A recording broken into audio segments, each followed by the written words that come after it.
अरे भैया, सिर्फ 30 दिन रह गए हैं पेपर में, क्या करें क्या ना करें कुछ भी समझ में नहीं आ रहा है सर। क्या पढ़ें, आप ही कुछ बता दो। तो मेरे भाई, मैं तुम्हें अगले 30 दिन का एक ऐसा मास्टर प्लान देने वाला हूं आज। अगर तुमने सच में इसको सिंसियरली उतना कर लिया ना जितना मैं बता रहा हूं, मेरे भाई तेरे नंबर 80 से ऊपर भी आ जाएंगे सीबीटी 1 में, इस बात की गारंटी दे रहा हूं। क्यों? क्योंकि लास्ट के मंथ में डिस्ट्रैक्शन बहुत होता है, पढ़ कुछ भी ढंग से नहीं पाते, पता ही नहीं होता कि किस चीज पे फोकस करना चाहिए। तो देखो, मेरे एक्सपीरियंस के बेसिस पे मैं तुम्हें एक सॉलिड प्लान बताने वाला हूं, ध्यान से सुनना। सबसे पहली चीज, जेई का पेपर आपका 19-20 तारीख को है फरवरी में, और एएलपी का 16 से 18 है। तो कहीं ना कहीं, क्या पता तुम एएलपी की तैयारी कर रहे हो, कहीं जेई की कर रहे हो, या फिर दोनों की कर रहे हो। स्ट्रेटजी दोनों की सेम है क्योंकि पेपर का पैटर्न भी दोनों का सेम है। अब इसको ढंग से देखो, ढंग से मतलब बिल्कुल ढंग से। क्यों? क्योंकि देखो, मैथ 30 नंबर का, साइंस 30 नंबर का, इन्हीं 60 नंबर में अगर तुमने 50 से 55 नंबर स्कोर कर लिए तो सोचो कितना बढ़िया रहे। खतरनाक ही हो जाएगा सर ये तो मेरे भाई, अगले 30 दिन में सिर्फ तुम्हें इन्हीं दोनों पे फोकस करना है। सर रीजनिंग का क्या करें, उसको नहीं पढ़े? भाई वो तो तुम वैसे ही पढ़ रहे हो, डेली का एक टेस्ट लगाओगे, रीजनिंग में फोड़ के आओगे पूरा का पूरा 25 में से 25। कोई दिक्कत नहीं है, रीजनिंग की टेंशन नहीं लेनी, बस डेली का एक टेस्ट लगाओ। तो सर जीके छोड़ दें क्या? हाँ भाई, अगर तुमने अभी तक जीके नहीं पढ़ी है तो फिर मेरे दोस्त अब तुम जीके को मत पढ़ो। और यही सबसे मेन बात है जो मैं करना चाहता हूं, क्योंकि जीके के अंदर polity, history, geography, economics, static, current, इतनी सारी चीजें हैं, मिला जुला के सिर्फ 15 नंबर का आना है। डेटा बहुत सारा है, कवर करने के लिए दिन बहुत कम है। तो अब टेंशन मत लो, मैं तुम्हें एक सरप्राइज दूंगा कुछ दिन में, जिसमें तुम्हारी एक जीके की चीज को मैं खत्म कर दूंगा। ठीक है? तुम्हारी टेंशन को खत्म कर दूंगा, उस सरप्राइज के लिए वेट करना। लेकिन बाकी जो जीके का है उसको सबको हटाओ, उसको मत पढ़ो। अगर अभी तक नहीं पढ़ा है तो जीके का लोड नहीं लेना है।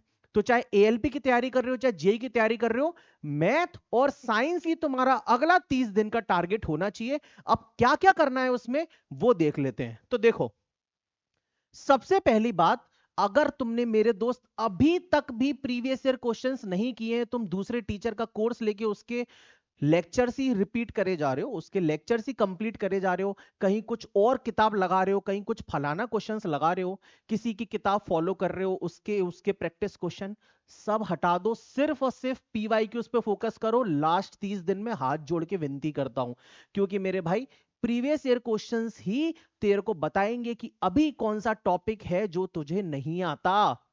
तो मैथ हो चाहे साइंस हो, दोनों के लिए सिर्फ और सिर्फ प्रीवियस ईयर क्वेश्चंस को लगाओ। जिस बंदे ने इन दो चीजों को लगा लिया है, ये तो जेई के प्रीवियस ईयर क्वेश्चंस और ये एएलपी के प्रीवियस ईयर क्वेश्चंस, सच बता रहा हूं उसका सिलेक्शन कोई नहीं रोक सकता।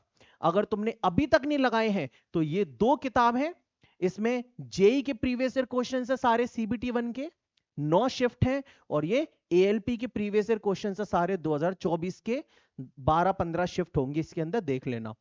इनको ही लगाना है सिर्फ। अगर तुमने अभी तक नहीं किया है तो भाई इन्हीं दोनों को लगाओ, तुम्हारे वीक पॉइंट्स तुम्हें पता चल जाएंगे, बस उन्हीं टॉपिक्स को तैयार करना है। That's it. समझ गए? आगे देखो, ये टेलीग्राम चैनल है, दोनों की दोनों किताबें अवेलेबल हैं। और इसके बाद, आज की तारीख है 20 जनवरी, 20 जनवरी को आज के दिन ही मैंने तुम्हारे लिए एक और सरप्राइज दे दिया है। क्या? जनरल साइंस के आरआरबी के सारे टॉपिक वाइज क्वेश्चंस, हिंदी में और अंग्रेजी में। होगा क्या? होगा ये कि मैंने कुछ दिन पहले बताया था कि फिजिक्स, केमिस्ट्री और बायोलॉजी में कौन कौन से इंपॉर्टेंट टॉपिक्स हैं, उसकी पीडीएफ भी इसी टेलीग्राम पे है। अगर तुमने वो टॉपिक्स के क्वेश्चन कहीं कहीं से किसी किताब से पढ़े, अभी तक तुम थ्योरी पढ़ रहे थे लेकिन क्वेश्चंस में तुम्हें अभी तक कॉन्फिडेंस नहीं आ रहा है, तो ये आरआरबी के आए हुए सभी एग्जाम्स के क्वेश्चंस को रट लो। एक बार, दो बार, तीन बार, जितनी बार भी कर सकते हो। फिजिक्स के, केमिस्ट्री के, बायोलॉजी के इंपॉर्टेंट टॉपिक्स के क्वेश्चंस तुम्हें इन दो किताब से उड़ाने हैं बस। और बाकी थ्योरी रिवाइज करनी है जिस भी नोट से तुमने पढ़ा हो। किसी का भी लेक्चर नहीं देखना है, किसी की भी प्लेलिस्ट फॉलो नहीं करना है, क्योंकि मेरे भाई, अब लेक्चर देखने में समय बहुत ज्यादा जाएगा। आप लेक्चर कंप्लीट तो कर लोगे लेकिन उसको रिकॉल कौन करेगा, उसको रिवाइज कौन करेगा? समय इतना है नहीं। तो इसीलिए ज्यादा लोड मत लो, ज्यादा कुछ भी नया मत पढ़ो, लेक्चर्स मत देखो, सिर्फ और सिर्फ जो पढ़ लिया है उसको रिवाइज करो, और जो ये मैं क्वेश्चंस प्रोवाइड किया हूं इन क्वेश्चंस को लगाओ सिर्फ उस टॉपिक के जो कि इंपॉर्टेंट है, बस। समझ गए? ये रही एक किताब जनरल साइंस की रैपिड फायर। अगर तुम्हारे पास थ्योरी नहीं है, तुम्हारे पास थ्योरी नोट्स नहीं है कहीं से पढ़ने के, तो इस किताब के थ्रू तुम फिजिक्स केमिस्ट्री बायोलॉजी के मेन पॉइंट्स कवर कर सकते हो। ठीक है बेटा? और इसके अलावा मैथमेटिक्स की अगर दिक्कत है, नहीं समझ में आ रहा है अभी भी कहां से पढ़ूं, तो मेरी ये फ्री प्लेलिस्ट है यूट्यूब पे, शताब्दी एक्सप्रेस करके 2024 के लिए पढ़ाया था 12 लेक्चर्स में 6 से 7 चैप्टर निपटा दिए, पीडीएफ भी अवेलेबल है, सब कुछ है, इसको कर लेना। इसके बाद जीके में 15 नंबर है, छोड़ेंगे नहीं ससुरे को। 15 नंबर में से 5 नंबर का सिर्फ करंट अफेयर्स आता है। ये रहे करंट अफेयर्स के टॉपिक सारे के सारे, इंपॉर्टेंट सारे टॉपिक, बस इतने ही तैयार करने हैं। कहां से तैयार करने हैं? इस किताब से तैयार करने हैं।